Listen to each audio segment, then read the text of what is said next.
So it's a real pleasure and in fact an honor to have to share the stage with Ambassador Menon and Gaurav. I should call you Mr. Dalmia just to kind of keep keep that level of Shankar and Gaurav. That way we'll all be on the level playing field. The reason why this is obviously. An enormously important conversation because we are talking about India's future. India's future, not only domestically, which has been the focus of the conversations thus far. We've been looking at the state of public health. We've been looking at the state of human capital. Two of the fundamental elements of India's present and its future. Because if there's anything about India that's distinctive, it's human capital. It is soon going to be the largest country in the world. It is the youngest country in the world. And it's not technology, it's not the Taj Mahal, it is human capital. That's what India is all about. So this has been an enormously enriching discussion. And now we kind of take a step forward and look at India beyond its borders and try and understand where India has been in its journey in reaching out beyond the borders of India. And of course we know that India has been profoundly affected by forces from the outside. This is a country, in fact, this city itself is built on waves and waves of people who have come in to the city and shaped it. There are 7 cities that are layered on top of each other right here in Delhi. So India's interaction with the world is an enormously important part of the future. And we have with Shankar, the premier diplomat of India. I mean, I don't think it's an exaggeration to say that you're part of the first family of diplomacy of India, and you personally have been Foreign Secretary and High Commissioner to 2 of the most important countries in South Asia, Sri Lanka and Pakistan, and Ambassador to China and Israel. And you were also critical to the US-India nuclear deal. So there are kind of many aspects of diplomacy that you've played a central role in. So let me lead off with a question to you, Shankar, which is, we are now also at a critical juncture in the political life cycle of India. There's been a very a critical period of the Modi administration that is now coming close to concluding its first phase and an election ahead. Prime Minister Modi has perhaps distinguished himself on a number of fronts. In particular, he's been among the more peripatetic of prime ministers. I think even he might have surpassed Jawaharlal Nehru in his travels to various countries. And he not just travels as the head of state, he engages in a significant amount of personal diplomacy and builds a personal relationship with leaders. He hugs them when he meets them. So there are many aspects that are quite distinctive. And the question is, how do you evaluate the outcomes of that personal diplomacy and the effort that the Prime Minister has put in reaching outside? And that's part 1 of the question. Part 2 of the question is, post-2019, where do you see India's outreach going? And are there any dramatic changes that you foresee as you look out ahead in that horizon beyond 2019? It's interesting. Hello. Yeah. Well, thank you for all those nice things you said about me. I wish they were true.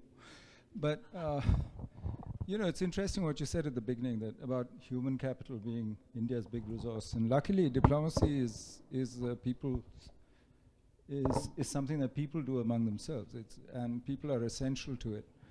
To that extent, India has been lucky. I mean, from the beginning.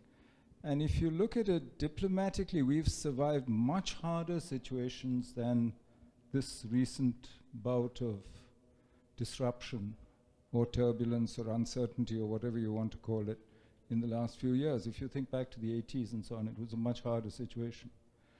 If I was to grade this government, the problem is that this government came to power at a time when the world is really between orders. You haven't seen this level of transition since the end of the Cold War. I mean, you haven't seen a transition of this magnitude. So it's very hard to grade them in comparison to others. The last time you had a transition like this, the Narasimha Rao government actually handled it very well. And they did a 180-degree shift in policy, whether with the US, with every which way, with the neighbors, with China, while saying they were changing nothing, which is good politics. It was good politics then. My problem is that this time around, it's a much more diffuse transition. It's not so easy. As you know, you don't know immediately. Last time you knew immediately you were going to a unipolar world. You knew what you had to deal with. You had an economic crisis at home. You dealt with the issues that faced you. This time it's not like that. It's not that easy. So part of the problem is that the Modi administration has been doing what previous governments did.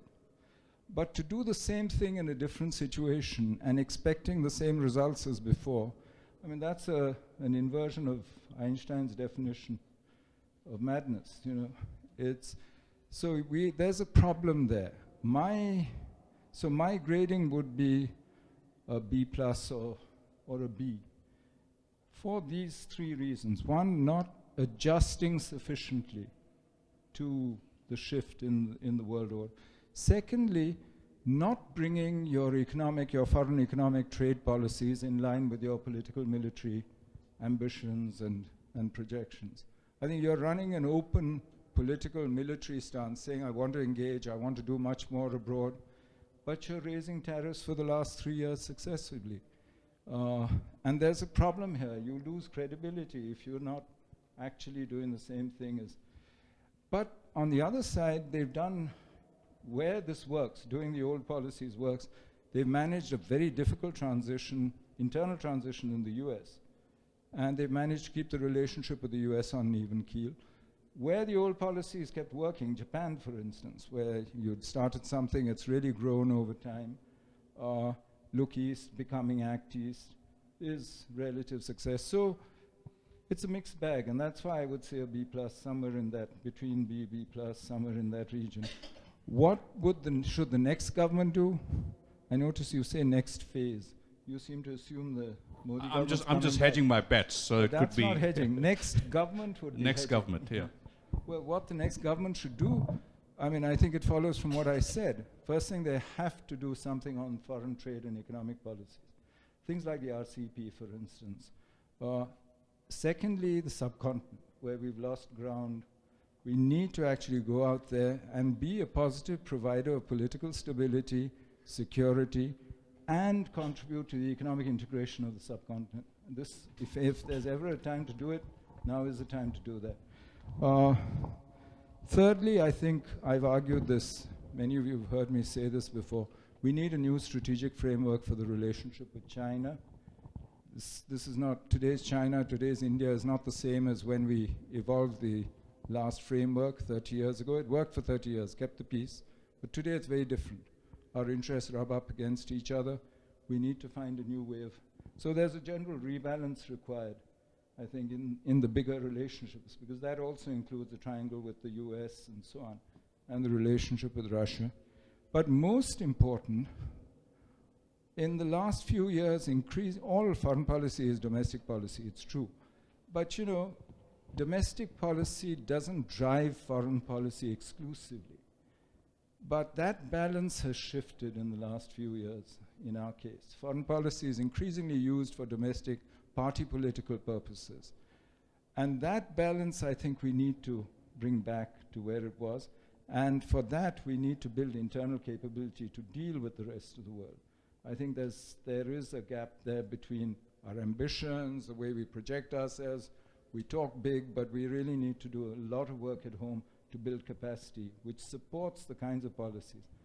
I'm not saying we're drawing to ourselves or anything. In fact, the opposite. Traditionally, through history, India has been done best when we're most connected to the rest of the world. And we have to engage. We have no choice. I mean, if you look at it, whether it's energy, whether it's technology, whether it's capital, whatever you need to transform India, you need to deal with the rest of the world. So there's no, I'm not saying go back, but I'm saying you have to rework the terms of engagement, and you have to be much more ambitious in what you do. So thank you, Shankar, for the wonderful overview of where we've been and where we might go post 2019. And we'll stay out of the discussion of the next government and the forks in the road that might emerge and how. And we'll come back to some of the issues that you raised. There's plenty to dig into there. Let me turn to Gaurav here. Gaurav brings an enormous perspective from the private sector. Gaurav, of course, because being the chairman of the Dalmia Holding Group, not only is one of the premier investors in the country, both in private markets and the public markets. But Gaurav is both a private and a public intellectual. So in addition to being an investor, he's enormously thoughtful about the state of the Indian economy and particularly its place in the world. And Gaurav, I know that you make the ultimate hedged. You make hedges not just in your investment strategies, but also in the way you look ahead. So your hedge is to go past 2019, past 2020, past 2025, past 2030, all the way to India 2050. So let's take the leap ahead to 2050 and maybe work backwards to try and figure out what do we need to believe in order to get to the India 2050 that you think might emerge or might be the ideal? Well, first of all, I should clarify what you've said about Ambassador Menon is correct. What you've said about me may not be. My mother will obviously believe it, as they say. So let me try and outline what I see India in 2050 as. Okay. So just look at the economy. Our economy is 2.8 trillion. Purchasing power parity terms maybe about 10 trillion. And if you look at the PwC forecast and the other forecasts, on a nominal basis, Indian GDP will be 28 trillion. Okay, so that's a 10x gain nominally. On a PPP basis, it may be a 7x gain. We don't know what that might be. On a purchasing power parity basis, it will go from $2,100 to about $17,000, okay, which is close to what Poland is today on nominal terms. Okay. This will have huge impact on where we are headed in terms of consumption patterns, whether it's Japanese automotive companies and therefore our engagement with Japan, whether it is American insurance companies, global capital flows into India, Indian consumer boom, whatever it is. So I think this will have broad ramifications on society. Having said that, I think we have a problem. If you look at the differential in growth rates, if you take South and West as one, and if you take North and East and the other, I was looking at some statistics. East and North last year grew at 6.6%. South and West grew at 7.4, 7.5%. When you compound these growth differences over 25, 30, 40 years, you may have two Indias. Already, if you look at South, dependency ratios have fallen. The investment rate, savings rate, and investment rates are higher. So it will amplify this difference. When you look at that, you may have a bigger sense of a bigger problem of two Indias, like Italy has, South and North divide. You may have forces, Maharashtra for Marathis, not for Gujaratis, not for Biharis, kind of train. And it'll create tension, this kind of thing.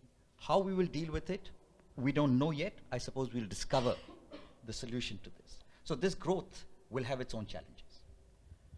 I think one of the other big challenges I see for India, if I were to look at 2050 or even sooner, we are one of the most densely populated countries in the world. So if you look at the outliers, Bangladesh per square kilometer is 1278 people per 1,000 square kilometers. Australia, on the other end, is 3. Okay. China is 150. Indonesia is 147. Brazil is 25. India is 450. Now, this population density is going to create problems, no matter where you look at it. It's going to create problems, urban versus rural, farmer versus industry, I don't understand how the solar industry will grow, for example, because one of the raw materials is access to land. And it'll create a lot of problems which we haven't foreseen yet as our population grows. So that's one more area where I worry about as to how it will play out. I think India will integrate well with the global economy in spite of the short-term trend that tariffs have gone up. And I think of that as a pendulum swinging from one direction to the other. I think if we were to take a long-term view, we will integrate better. Our stock markets are very buoyant. India has one of the highest returns on equity anywhere in the world. Okay. So Indian return on equity is almost 15%. Emerging market average is 11%. So there is, the mix of the Indian economy is actually very, very good. We were talking about pessimism, so I'll add one more optimistic fact about India. Please take note. So if you look at performance of stock markets, which is just one indicator, okay, the best performing market in the world is Germany at 8.64% for over 25 years. The second best performing market is the United States at 8.61%. And India is the third at 8.12%. This is a 25-year average. And this is a proxy to me for economic growth and economic dynamism. So I think in the next 25 years, okay, I personally believe this trend will continue. Very few people would have known the performance of the stock market vis-a-vis others. China, for example, is 5.7% as compared to India's 8.12%. And this is all in US dollars. Okay. So I think that's a good thing for us. Employment, as we all know, is going to be a big challenge. Okay. Statistics that are thrown at us, we need 1 million jobs a month. I think we need more than that. So if you look at China, in the last 10 odd years, they've reduced agricultural employment from 700 million people to 425 million people. That's what India needs to do. And these people need to get re-employed somewhere else. Right. So employment is going to be a big strain. We may have a young population, and therefore we have our own challenges. I'm optimistic. The other day I saw a video. It was on Shenzhen, how it had transformed itself. They took photographs every 5 years. And you can see transformation in 5-year periods. You don't have to wait 25 years. And the title of that video was Shenzhen Speed. So I do think that if we manage to get our institutional framework right, we will be on Shenzhen Speed, which means our institutions often have conflicting demands. We need to solve that. Our regulators typically play catch up to market reality. We need to solve that. A lot of the good stuff that happens in India is individual brilliance and heroism, not institutional brilliance. Right? We can't depend on individual brilliance all the time. And very often when we have change, the frame of reference is a crisis. We don't need to have a crisis for dramatic change. So hopefully, Shenzhen Speed. Thank you. Okay, well, Shenzhen Speed. I can almost imagine that YouTube video that now rivals Gangnam Style as the the viral video that goes around. So thank you, Gaurav, for adding to the optimism in the room here. If I could just sort of work my way back from the last thread of the conversation, and then I'll come back to Shankar.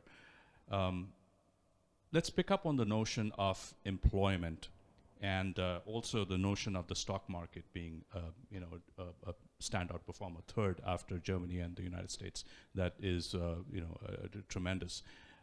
Employment, even today, 90% of the employment in India is in the informal sector. Do you see a way to break out of that box? So it's not just employment, it's also moving into higher productivity form of employment. And the only way in which the stock market and the other indicators can continue to remain strong is if all these elements start raising factor productivity in India. And I'm curious about where you see the opportunities, the on-ramp for higher productivity forms of employment. And we certainly talked about the state of human capital, maybe some of the issues that were discussed, if they were addressed, we could get to a higher quality labor force. But I'm curious about your thoughts on how we move up and make a quantum leap in terms of productivity.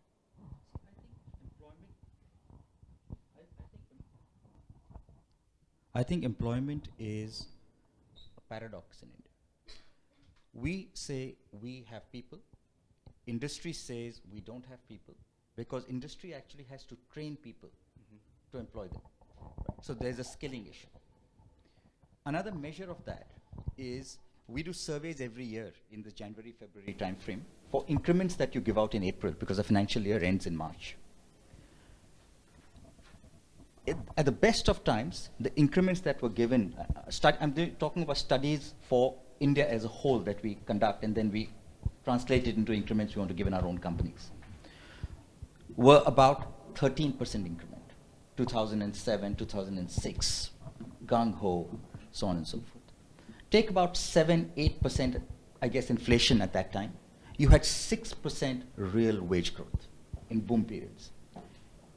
Last year, our survey showed that average increments in April will be about 9%. So take 5% out inflation, 4% real wage growth.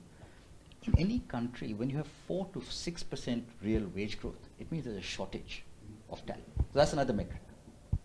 So I think skilling is one of the biggest issues out there. On the demand side, I think the structure of Indian industry has its own challenges. So if you look at market share, India, industry after industry, market share is very, very concentrated, which means few companies dominate. You look at the paint business, look at automotive. Maruti's market share is what, 45%? Some ridiculously high number. Nowhere in the world does one automotive company in one country have such a large share.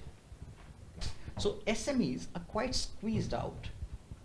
They're in auxiliary industries. In Germany, the SME sector is actually far more dynamic than in India. They command much more share of industry than in India. So there is a peculiarity of Indian industry structure which reflects in employment in the end, because SMEs, for every rupee spent, hire more people.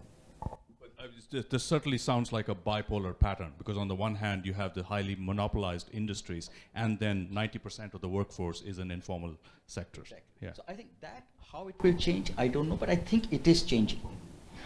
Okay. So over time, I believe with services, India's services economy is very strong. We will have a lot of people coming from the agro sector, as I gave the China statistic.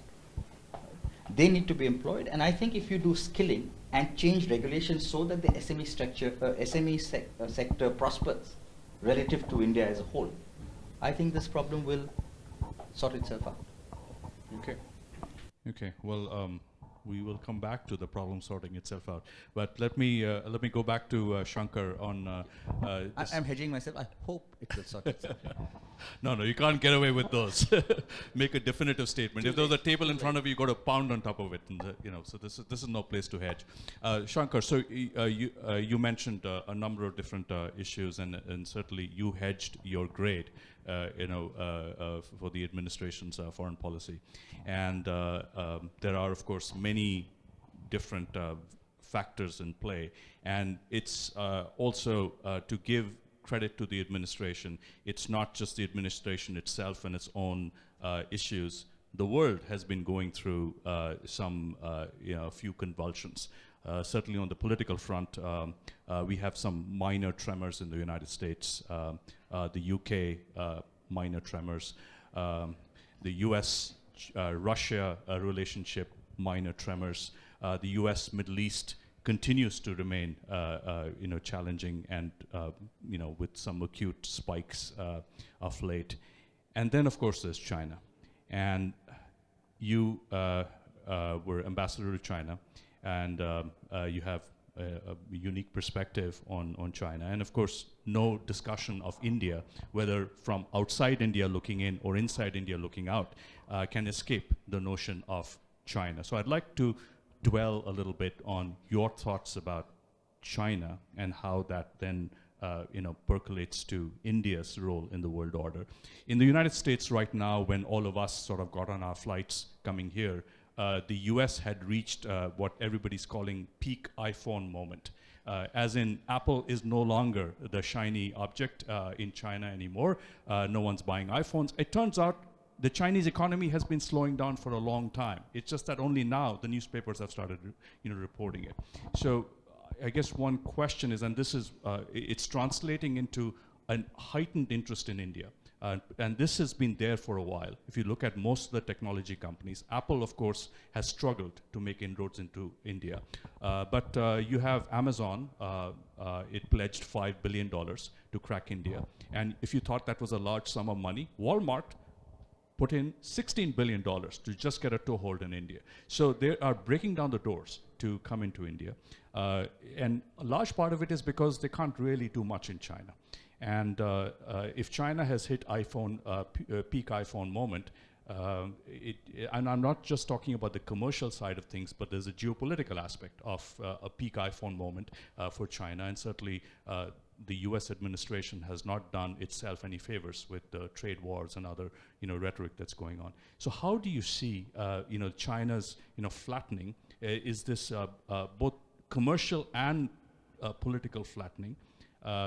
Do you see this as just a temporary blip and then it'll kind of go back to its trajectory? That's part one. And part two is, how does that affect India, both in its geopolitical standing and importance and its commercial standing and importance? And commercial here, I'd certainly ask both you and Gaurav to comment on.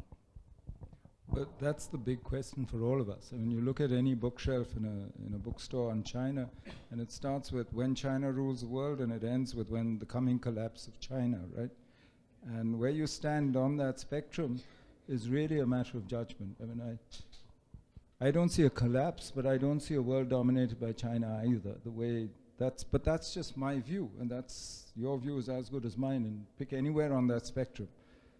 The problem for a country like India is when you don't know which way China's going, and China's so important today to the world order, especially when you look at the economics of it, because the world is economically multipolar today.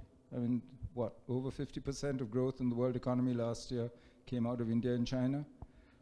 China itself accounts for a huge proportion of that. It determines prices in commodity markets, energy markets. I mean, you list them, all the things that we also depend on. So it's economically multipolar, but militarily, in terms of hard balance of power, the world is still unipolar. I mean, the Royal Navy at its height used to have a two-navy standard. They had to be equivalent to the next two largest navies in the world. The US Navy today is equivalent to the next 13 navies put together. The US defense budget is equivalent to the next 7 biggest defense budgets in the world. That's unipolar to me, if there ever was unipolar. And politically, so you have multipolar economically, unipolar militarily, and politically thoroughly confused, like you said. So what does a country like India, where our priority is transforming India, that's number one, and that's the main thing. What do we do in this situation? And do we start making bets, or do we hedge against all possibilities? I mean, you have both possibilities. To my mind, what you're seeing today, this Chinese slowdown, also a level of overreach in the Belt and Road, for instance, where by the best calculations, around 30% of those projects have internal rates of return which justify them. So if that's true, and you add another 10% as being strategically necessary for China, because things like Djibouti, the military base, Gwadar, and so on, then you're still talking about a huge series of white elephants, which I'm not sure whether, but it's very hard now that Xi Jinping has attached his name to it, it's in the constitution. So it's very hard to predict where this is going economically. You have short-term tactical opportunities, certainly for India, but for me, there's also a longer-term opportunity. The more disruption there is in the world economy, the better your chance of actually getting into the global supply and value-add chains, which you have not got into so far, which you need if you want to transform India. You need to be part of those chains. this is actually a moment of opportunity, of strategic opportunity in that sense. Short term, you know, if they stop buying soybeans from the US and they buy it from us, but they'll go back to the US when it suits them. And that's short term, and there's a long list of things like that, of trade diversion and so on, which can happen, which maybe will benefit. But that to my mind, is not the long game, and that's not what India should be looking at. We should be looking at this as an opportunity to actually get out there into our CEP, into the neighborhood, and actually looking for becoming part of the global supply chains. On the assumption that none of the extremes is going to happen. You're not going to get great power war. You might get great power stuck in other people's wars and civil wars, and low-level conflict has increased certainly, but you won't get great power conflict, nor will you get complete economic collapse and so on, but you will get this sort of mixed, confused situation that you have now. So go out there and use it for India's transformation. And that's where I say you need to rework your relationship with China. You also need to look at working with the US to see that you actually can manage this economic change that we see. I think there's a huge opportunity, actually. Gaurav? I have here two questions. To me? Yeah, to you.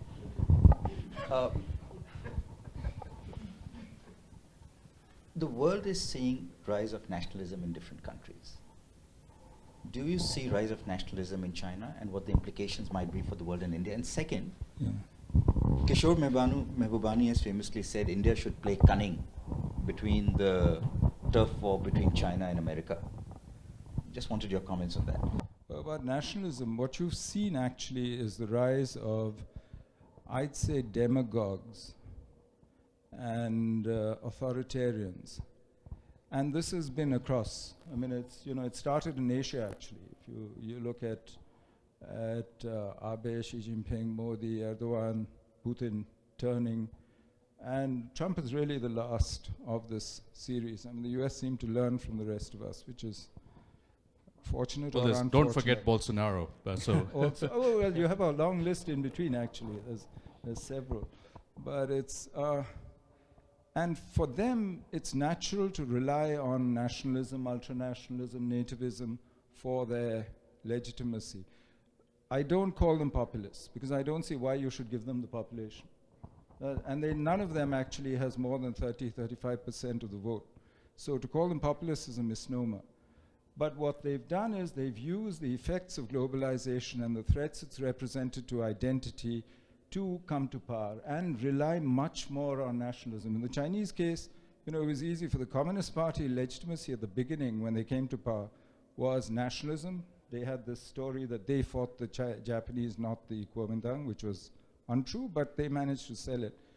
And socialism, that we'll promise you equality, we promise you better lives for the vast majority of people. Cultural Revolution knocked socialism, communism out of the legitimacy argument. So you ended up relying under Deng on the traditional response of all governments. Are you living better than yesterday? Yes. Do you expect to be better off tomorrow? Yes. If you can, any government can get yes as an answer to both questions, you're fine, you're legitimate. And under Deng it was possible. Now that you're slowing down, the Communist Party knows what needs to be done. If you look at the third plenum of the 18th Party Congress, 2013, that list of reforms is very impressive. Market, reducing the role of state-owned enterprises, creating a real free market for capital, freer domestic market for capital, et cetera, innovation, all kinds of things. Less than, I would say about 10% of those reforms have actually been implemented. Why? Because they cut into the powers of those who hold power. In fact, state-owned enterprises, which were down to about 16% of GDP at one stage, are now back up over almost 42% or so last year. Under Xi Jinping, actually, that's grown. So the state is actually, you look at financing as well. While they try and reduce the NPAs and the debt overhang, the net effect is to increase the weight of the state-owned banks and the big four banks in the economy. So what you've seen is the opposite of the kinds of reforms that they themselves have listed as So what do you appeal to then? If you are not delivering growth, if the international environment has got much harder, the US is imposing tariffs and so on, you appeal to nationalism. Where else do you go?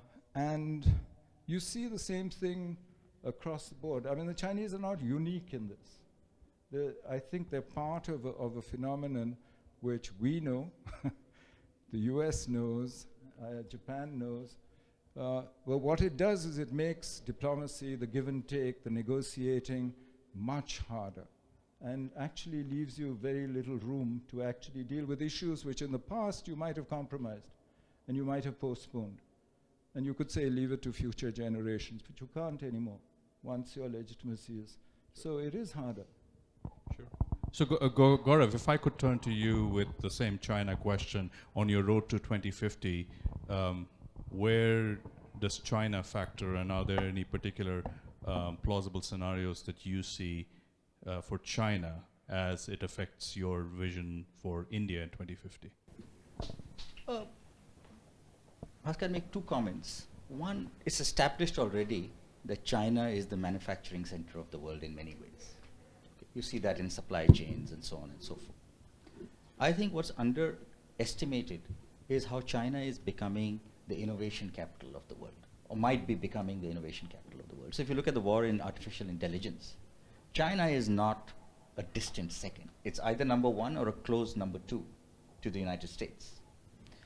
I was in China a couple of years ago, and I went into a demo, and there was a ball, and there was a track, and you had to stand there and think, just think in your mind, move and stop. And that ball moved and stopped. It was very scary what technology, they made you wear headphones. They were reading waves coming out of your mind when you were thinking. And they say, well, this is technology we are developing. Well, Indians will say that our yogis have done that many centuries back. We need to harness that. We need to harness that. Okay.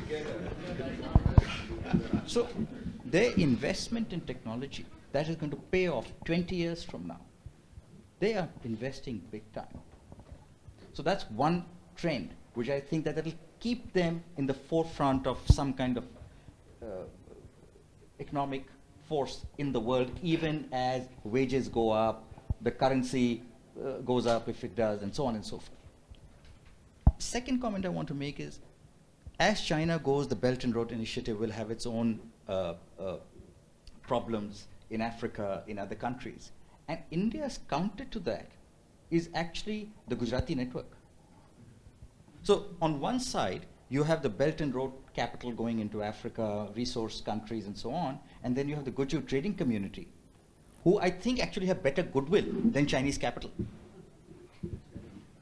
Okay. So I think we can't play their game, money for money. We have to play soft power against hard power, I think. Can I? Please. Just to your point about innovation, I think there's this sense, because of the last 300 years, that somehow innovation is connected with open societies and so on. But you look at the Chinese as an economy in history, and they've been tremendously innovative, even at times of great political internal chaos and not much openness. I mean, the most creative times were Tang, late Tang when they were, Sung, when again there was complete chaos. So there's, to write off innovation or to say that, you know, until China opens up, democratizes, etc., that is just not so. And history proves that's not true. But at the same time, I think what you're ending up with, as a result of what you've heard from both of us, is a very different China from the China that you've ever seen before. It's unprecedented. This is a China with power, but a China which is dependent on the rest of the world. More than half her GDP, if you add both services and goods, or around half of her GDP, is actually external trade, both merchandise and services. And that's an unprecedented situation for the Chinese. They've never known this dependence. And it creates, now they project it as being, you know, we will contribute to the rest of the world, take center stage, etc. That the kinds of things they're saying now. But it's also vulnerability. And it's a huge vulnerability, and that's exactly what Trump's tariff war, it's more than tariff war, but at least certainly all the investment, the technology, the other measures, the structural changes that he's demanding of China, that's exactly what it reveals. So you're going to end up with a very different kind of, you'll have a very powerful country which still has internal differences and maybe middle income, whatever it may be in 2050, but which is more dependent on the world than it's ever been before, and doesn't like the idea, has no experience of dealing with a world like that, except under the Mongols, maybe for a brief period, 150 years. So that's a very different kind of state. So to predict China's behavior in the future from today, I think is very dangerous. And the same thing is true of India, by the way. And the dependencies that we have now on the world are much greater than they've ever been before. And we therefore need to engage in different ways. Sure, absolutely. I couldn't agree with you more. I think one area where China's walled garden is playing an advantageous role for China is in the area of artificial intelligence. So if you think about the way the Chinese digital economy has evolved, is essentially locked out all the foreign players, and this is the parallel digital economy inside China. And this digital economy is highly mobile technology centric. Everybody does everything on their phone. All that data is captured by essentially 3 companies and the state. And it's all kind of corralled by the state. And then you combine that with the data capture of the state, you have an enormous amount of essentially the oil of the future, data. And all this data is not governed by the European bourgeois approaches to privacy and so on. It can be harnessed in order to train algorithms and come up with the next generation of artificial intelligence technology. So the fact that of course China is dependent on the rest of the world, but there's a parallel China which is completely self-dependent, which is creating an advantage for the artificial intelligence economy. Now, India, as you sort of think about India's role in particularly in the technology sector, Prime Minister Modi, who's ever the wordsmith, one of his memorable speeches in Tokyo back in 2014 was that he said, "You all know that we used to play with snakes, but now we play with a mouse, and when we move the mouse, we move the world." Now, I would say to that, my postscript would be, don't be fooled by that. In India, we still play with snakes. So I guess my question is, are there, these one step forward and 2 step back regulations and political issues and electoral cycles that sort of slows India down in terms of its ability to follow that same almost deterministic path that a China or some of the other, Western societies can pursue. In particular, we are seeing a number of regulations that have emerged just prior to the elections, that raises concerns among international companies. There was a couple of years back the whole demonetization shock, which still has left a bit of an open question as to what was behind it. So I'm curious, Gaurav, from your perspective, again on the journey to 2050, are there a number of U-turns, and are there vehicles traveling on the opposite side of the road? Many of my colleagues who took a lightning trip to the Taj in Agra, not the hotel, they remarked that the bus was actually traveling on the wrong side of the road. And is that likely on the economic road? India is a democracy. You can drive on whichever side of the road you want. There you go.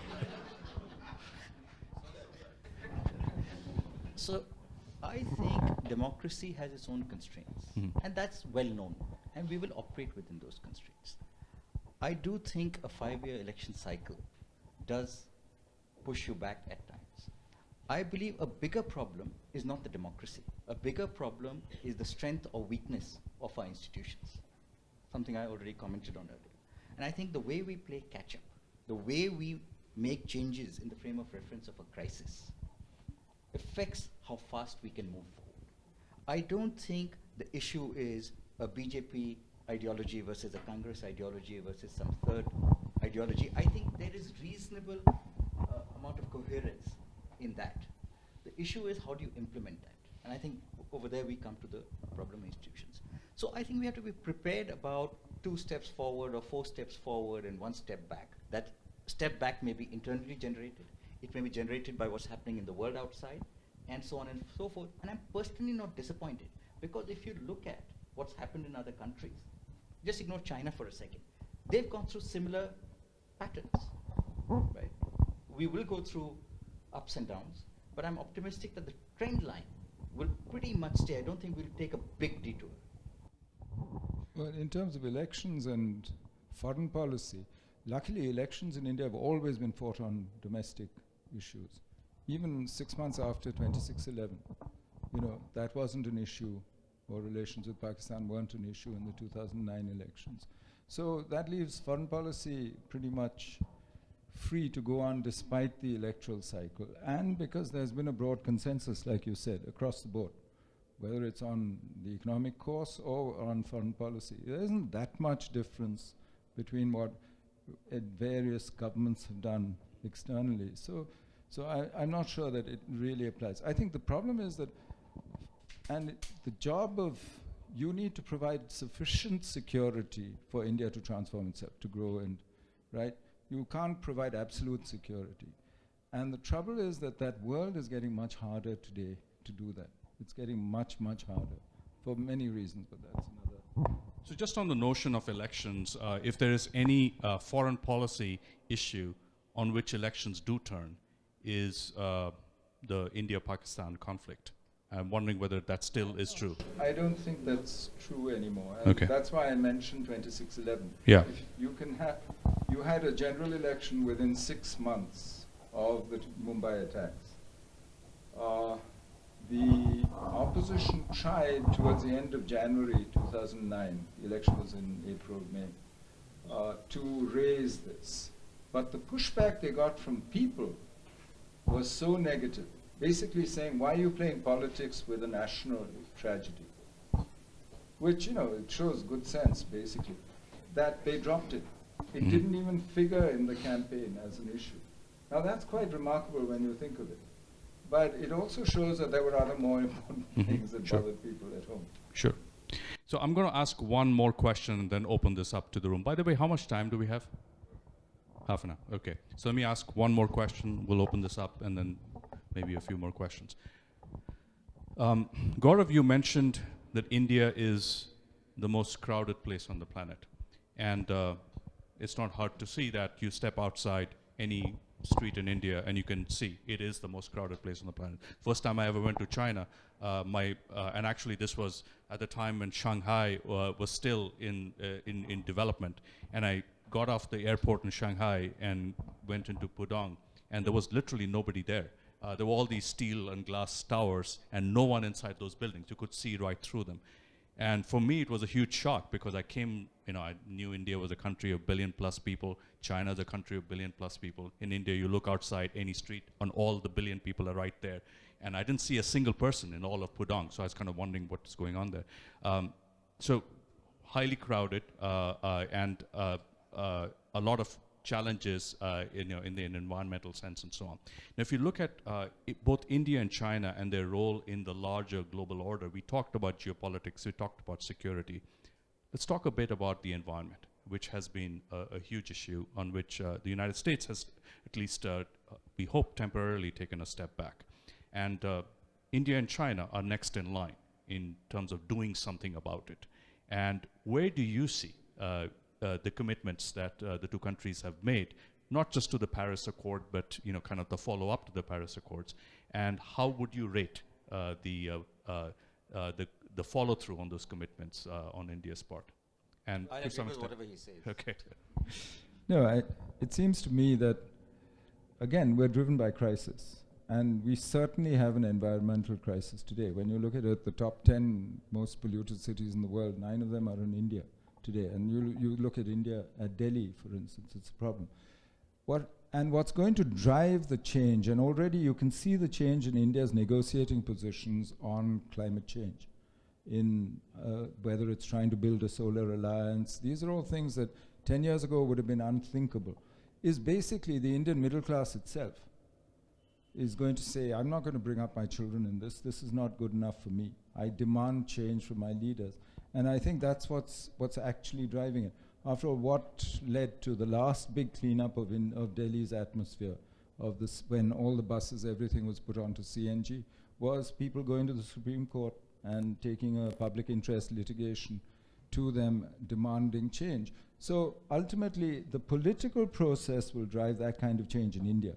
In China, it's a top-down thing. I mean, China, Beijing could be cleaned up by throwing capital iron and steel out, making sure that no coal was burnt first within 50 miles, 50 kilometers, then 150 kilometers.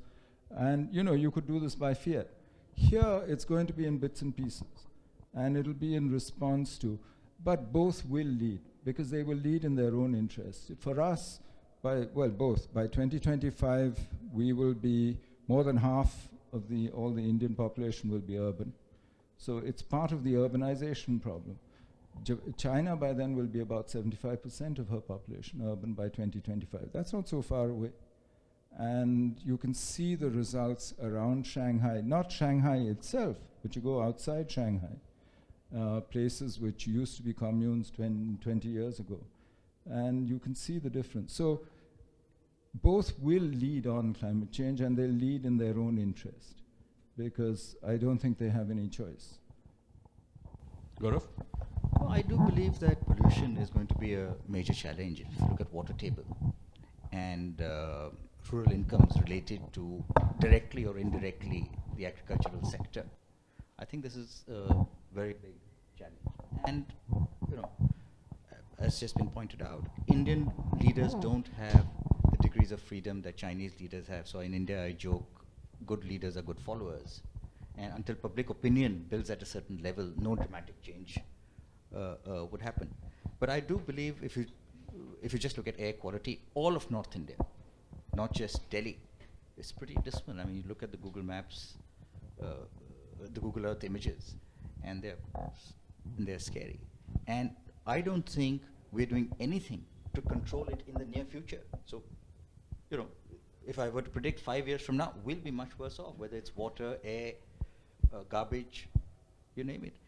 I was talking to a company which does garbage collection, and they pay for it. Now, there's a concept in garbage called high calorific value.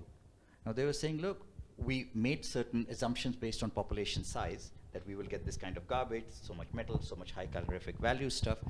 The high calorific value stuff gets stolen. So we can't pay for the garbage removal that we had bid in a city. So we have our own peculiar problems to solve things like this. Yeah, and just to kind of reiterate, the challenges are not just at the air, but you mentioned water. Water is an enormously growing crisis, both in China and India. And in China, they've diverted rivers, to take it towards the larger metropolitan areas in India. But the solutions are also linked. Both the problems. I mean, a lot of this that you see in the atmosphere here is because people burn stubble in the fields in the winters in North India, across. I mean, from Pakistan down through. Now, but you have an agrarian crisis. This system, agricultural system, cannot persevere for very long.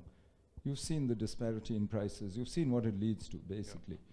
So as you change the nature of agriculture, you will also have to change these kinds of practices. As you modernize them, it's part of... So each of these is linked: urbanization, the agrarian crisis, and environment. And I don't think you can solve one without dealing with the others. Sure, absolutely. Let me open this up to the room and invite questions from members of the audience. And when you ask your question, please identify yourself so we can contextualize it.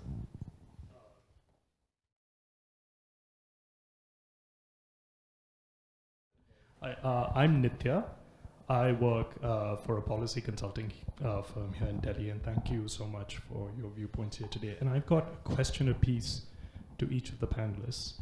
So first to Mr. Dalmia, you brought up the idea of two Indias due to widely diverging growth rates, and I wonder if The solution to that, rather than trying to ensure balanced growth geographically, is instead to try and emphasize mobility, physical mobility in particular, where, I mean, and we were talking about human capital before this, so to try and create citizens with the health and the education standards in order to move to more economically prosperous areas, rather than just trying to get growth equally across all geographies, keeping in mind the challenges of cultural and linguistic differences in a country like India compared to, say, the United States.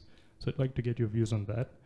And to Ambassador Menon, you brought up this issue of legitimacy in China, where the standard under Deng was simple. Are you better off today than you were yesterday? Do you feel like you're going to be better off tomorrow than you are today?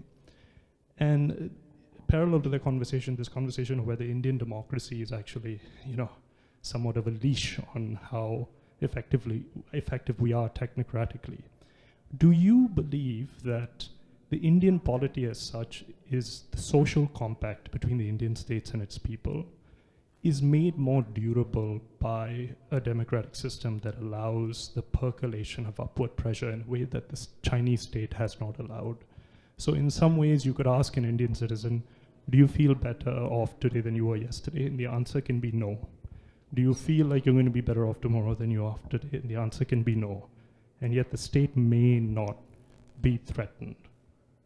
Whereas from what I hear of what you're saying, China is entering very uncertain waters as a result. So two questions. One is, or the two Indias, so to Gaurav, and the second is the question to every Indian, from were you better off today than in the past, and the answer to the future. I think some surveys have shown that of the major countries where that question about the future has been asked, Indians have tended to be the most optimistic.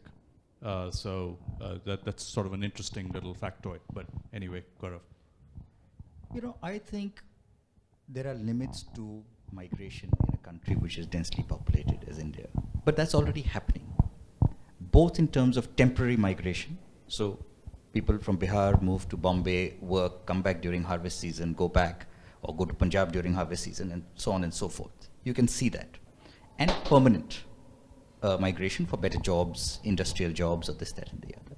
So if you look at cities in India, India has, I think, 25 cities with a population of more than 500,000. And 500,000 in many ways is a big number by global standards, even though it may not be that big by an Indian standard.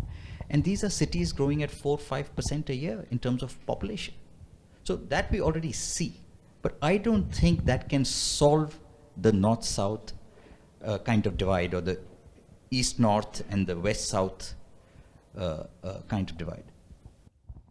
About the legitimacy question, it seems to me in India everybody is a minority, either by language or by religion or by region or by caste or whatever. You break it down, which is why, frankly, there is this abiding commitment to democracy, because it's the only system which offers every minority a hope of having a say and the ability to build coalitions on the issues that bother it with other minorities, and therefore to influence the ultimate policy and outcome, which is very different from the sort of homogeneity that the Chinese like to think they have. I don't think they have it in actual practice, but they think they have it, and they function on that assumption. We don't. The result, though, in practice is most of us in India, and this is a fact, most of us are 1, maybe 2 generations away from the village, right? I mean, we might think we're very urbanized and very modern in our lives, but we're not that far away. So that the answer to the first question for most Indians is still yes. And for the second question, because it's subjective, and we tend to be optimistic, as you said, at least objectively, as far as all the surveys I've seen suggest that most Indians still say yes to that. And that, I think, is what gives the democratic system its legitimacy, that you've managed to provide these answers for so long, in good times and bad. And it's an objective fact, I think, frankly, if you look at not just in terms of economic well-being, but you look at all the metrics of hard power as well for the country as a whole, you've done better in the last 30 years than every country on earth except China. You've improved your relative position. And this actually feeds into your nationalism. This is what leaders use to, but that's a different argument. That's not where I'm going here. But the fact is, therefore, there is a certain legitimacy to the system, to the democratic system. And I personally don't think that democracy actually prevents you from doing the right thing. You've done the right thing consistently in the past.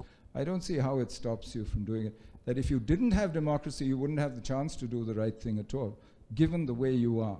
As I said, a country of minorities, basically. Used to be defined as how red you were. Now it's defined by how much growth you had delivered. It was until very recently. Now Xi Jinping has brought back how red you were. Where on that do you choose merit?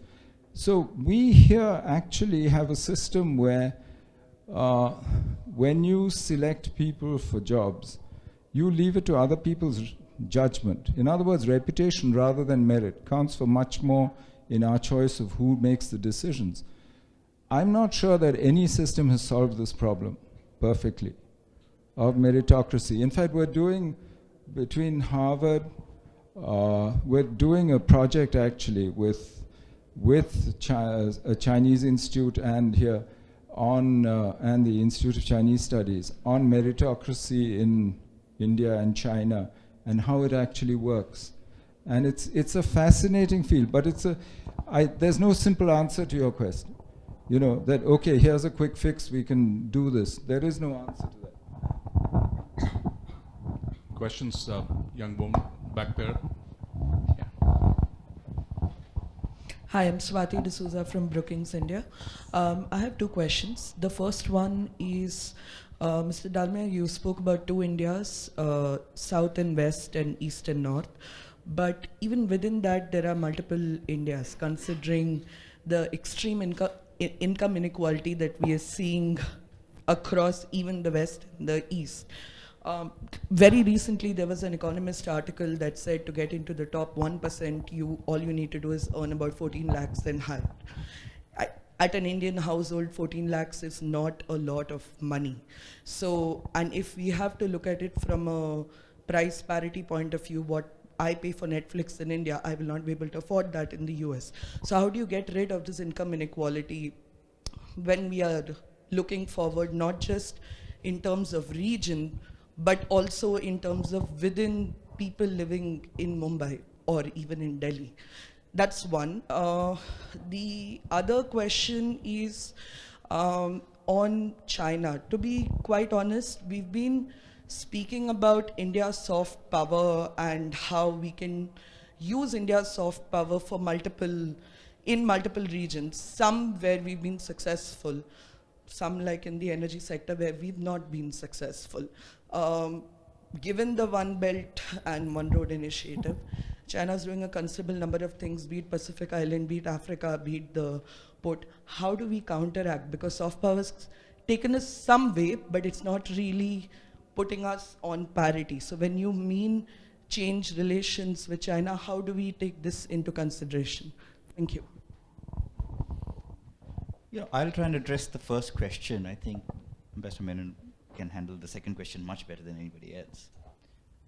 If you look at data, the Gini coefficient kind of data, although countries are coming closer together in terms of income levels, within countries, income levels are diverging. And that's a trend worldwide. India is not unique. India, because we are poor, may have different kind of manifestations of this problem than a richer country. I think the way to solve it is better quality jobs, which are essentially more complex jobs, as some economists would describe them. Manufacturing jobs are more complex as compared to agricultural jobs.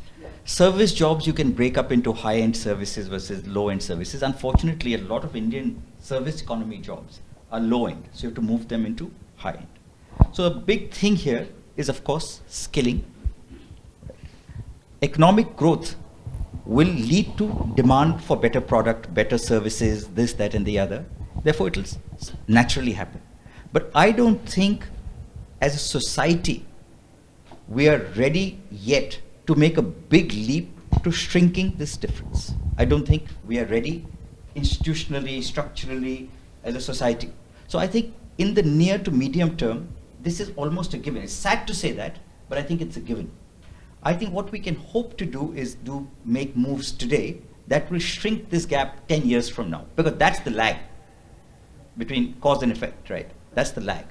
And I think education, skilling, growth, manufacturing, increasing manufacturing as a percentage of our total GDP, those are the things that we have to really focus on, and those indirectly will change this. How do we rebalance with China, right? In the last 30 years, we've both changed. I mean, when we did radical reform in 91, about 15.6% of GDP was external merchandise trade. By 2014, we were up to 49.6%. That's just trade in goods, not adding services. So you've become, therefore, much more dependent on freedom of navigation, on maritime security. Same thing happened to China as a result of reform. You have a common interest there. Forget about who owns the ocean, I mean, they might call South China Sea territorial and so on. But if you can separate that issue from your core interest in keeping those sea lanes open and free, you have something to work on, which actually suits you. You are the world's largest importers, India and China, of energy, of fertilizers. From the 80s, I don't know if I should be saying this, we've coordinated when we went to market for potash, for fertilizers. Because if we both go together, the prices go through the roof, we end up paying. So there's no point. And this is in the 80s when our relations were pretty shaky, really, really shaky. So, I mean, there's a whole host of things that you should be doing because you've changed and they've changed, which you can actually work out. Secondly, you define your core interests differently. You need to sit down at a table and say, these are my core interests, tell me yours, let's see where they clash, let's see where we can manage them, where they don't, where they work together. You do a Venn diagram, you can figure it out. Because this has changed considerably from when you first did your understandings in the 80s and so on. I mean, it's the process that, frankly, any two states, whether it's China and the US, India and China, India and the US, need to do. But with China, because the pace of change has been so fast in both countries, and the balance of power is shifting around you, the situation has changed, you need to actually do this recalibration. That's what I mean when I say a new strategic framework. And I don't expect this, for me, this is not, there will be competition, there will be cooperation. You'll have both, and both will increase the more dependent you are on the rest of the world and on each other. So I'm going to use my power as a moderator of this conversation to take the conversation back to the stage. But the only thing that actually has more power over me is the clock at the back of the room. So I realize that we are at the close of this discussion. Is that right? 5-10 minutes. So let me just actually ask you a question, and then if we have a little bit more time, we'll go back to the room. But and this is in the spirit of a lightning round question, and so it'll be an easy one. So I'll give you 3 regions, and be curious about your thoughts on what India's posture on these 3 regions should be. Region number 1, ASEAN. In between China and India, and enormously important because it is a fast-growing region. Region number 2, Sub-Saharan Africa. Not yet a fast-growing region, but could be the world's last fast-growing region, and a lot of untapped potential. And certainly the Chinese and the Guju network, have planted flags there for quite some time. And the third, not a fast-growing region, the United States. So, simple question, lightning round. What should India's posture towards these 3 regions be? Well, integrate with Southeast Asia.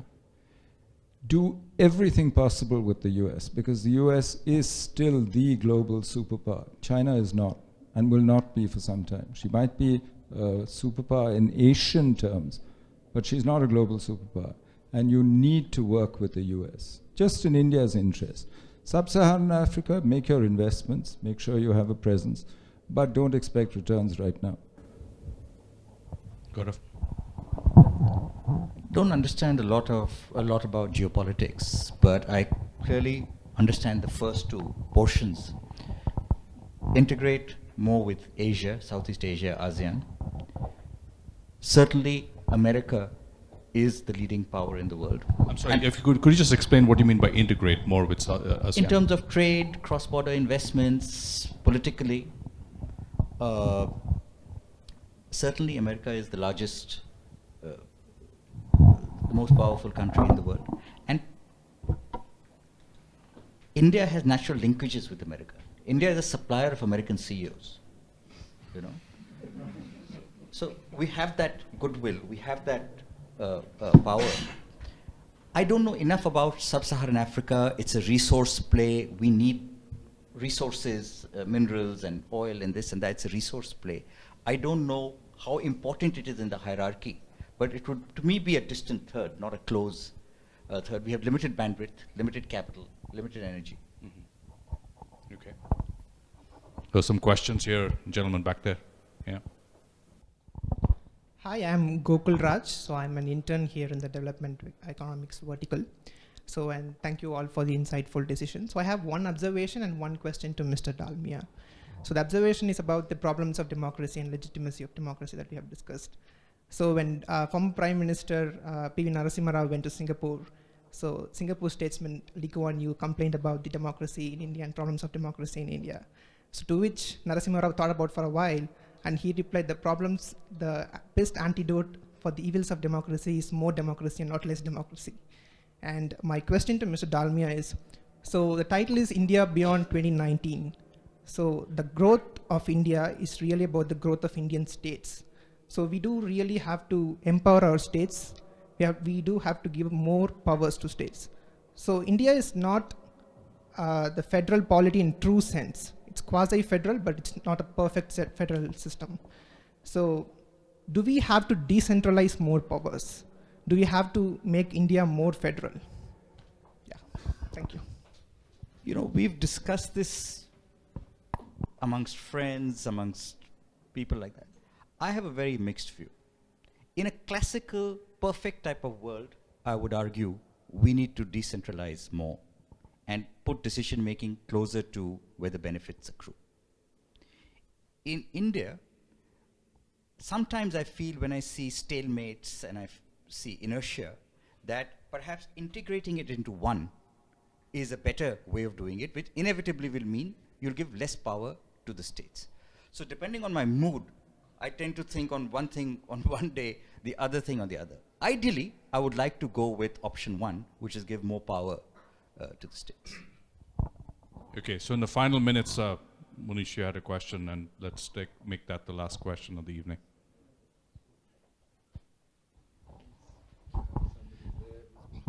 Yes, hi. My name is Monish. I am an independent, just independent. Okay. This is a question for... We all strive for independence. That's Yes. Congratulations. So my question is going to be like that. Hopefully, Ambassador Menon, nobody's talked about this, but India has a running war with China, in a sense. I mean, no peace treaty with Pakistan, an issue in Jammu Kashmir. Well, it's anyway, it's a contested border, let's say. Contested border, fine. Contested border in Pakistan, contested border in maybe in Bangladesh. Let's see. Let me just build up to the basic question is that we have Jammu and Kashmir, the other regions that the parliament says part of India, they say part of Pakistan, etc. There's China. So instead of looking at China as just a trade partner, why don't you look at it as a strategic partner? Then why do you need America? Well, it's very simple. Because China is not just an economic actor.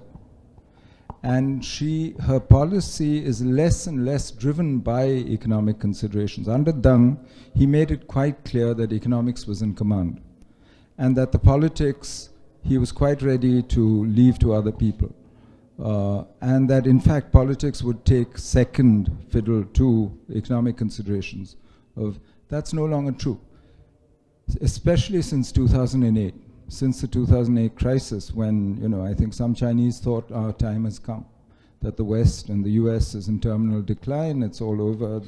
As the Chinese finance minister said, the master is being taught a lesson. So you know, now maybe they're having second thoughts, but there was certainly in 2008, 9, 10, there was some buyer's remorse about having bought into what the US had convinced them was the best way to grow. So because China is a political and strategic actor, not just in our neighborhood, but in Asia and in the world economically, you can't deal with her just as an economic actor. So you must look at her as more. Secondly, don't worry too much about boundaries and borders. There is no boundary on earth today which is where it was 200 years ago. Not even the US-Canada boundary. It's not a boundary. A boundary is a line that two states agree between themselves. It's just a line. And it reflects the balance of power at that moment. That's it. And that doesn't stay the same. A border is a zone where two nations, civilizations, whatever, interact. And so, frankly, what you have with China, you had a boundary with Tibet. China took Tibet. Now the Chinese dispute that boundary. So you don't have a boundary with the Chinese. I mean, that's a fact. Even though we might keep saying there's a boundary and they should respect it. So the problem is that's not where your interest is in the outcomes. This is your most peaceful border. The one that's least defined. The one that's most defined is the one with Pakistan, by the way. The international boundary is agreed. The LOC is drawn on maps, demarcated on the ground, fenced. The DGMOs of both militaries have signed those maps. They know exactly where it is.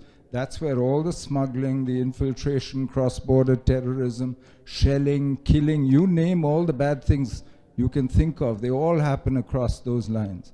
So don't worry too much about the lines. You as India need to worry about the outcomes. And the outcome you seek is India's transformation. That's the only criteria you need to worry about. If doing something with China helps you, do it if it helps the transformation of India. But it seems to me that the obvious choice, if you're trying to transform India, is to work with the US.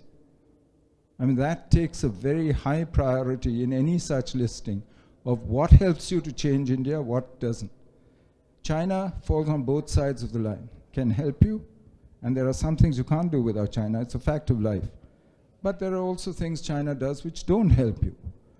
And so deal with it. But for me, that's the only criteria I would apply. Not some first principles about boundaries and this and that, or my ego, you know, about, oh, the Chinese hurt me, why should I accept it now? Take all that out of the calculation and just go by outcomes. So on that note, I'd just like to close with the notion that, you know, focusing on India and its transformation, we talked in this very short time frame, covered a very wide space, both geographically and over time. So I thank both my fellow panelists here for a fascinating conversation. So along with the notion of transformation and focusing on India's transformation, I'd also like to come back to the theme of two Indias. So when one thinks about transformation, it's actually transformation of multiple Indias.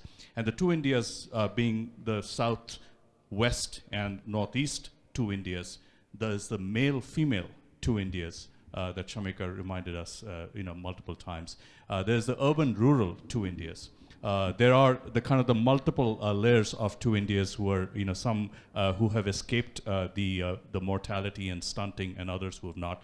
Some who've become CEOs in the United States, and others who simply want to be a CEO of a small and medium business, which is the next emerging transformation. So thank you so much for a nuanced and complex conversation.